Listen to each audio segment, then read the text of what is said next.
Волкот и штркот. Басна од Езоп.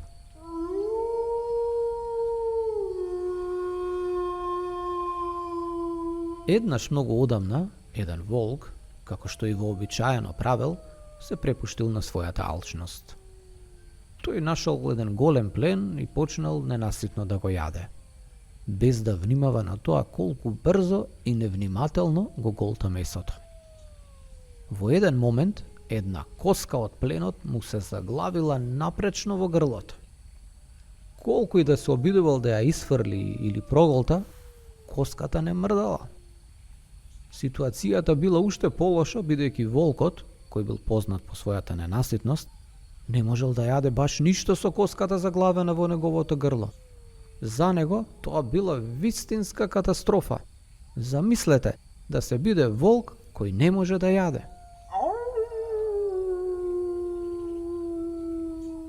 Со очајнички чекори, волкот брзо се оддалечил од пленот и тргнал да бара решение.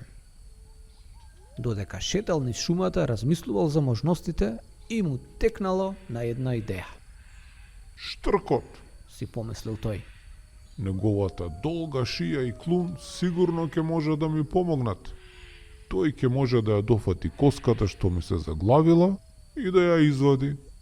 И така, волкот веднаш заминал кон домот на штркот. Кога пристигнал, волкот го побарал штркот и веднаш почнал да му објаснува што се случило. Ти со твојата долга шија и клун, Му рекол волкот. сигурно ќе можеш да ја извадиш коската што ми се заглавила во грлото. Ако го направиш тоа за мене, ќе те наградам дарежливо. Рекол волкот.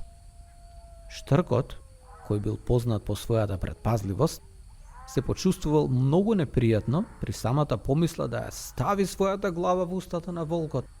Како што знаете, волкот е едно опасно и немилосредно животно, а штркот добро знаел колку е опасно да се верува на еден таков животински инстинкт. Но, како што често бива кај оние кои што се алчни, штркот не можел да одолее наветувањето за награда. Тој долго размислувал, но на крај жетта за награда ја победила неговата предпазливост. Добро, рекол штркот со трема во гласот.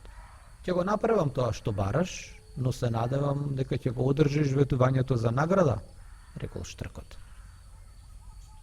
Со треперење, штркот ја ставил својата глава во устата на волкот, внимавајќи да не ја направи ни најмалата грешка. И додека барал со својот дол клун, срцето му треперело од страв. Едно погрешно движење и толку од неговиот живот. Конечно, по неколку минути на неизвестност и страв, штркот успеал да ја најде и да ја извлече коската.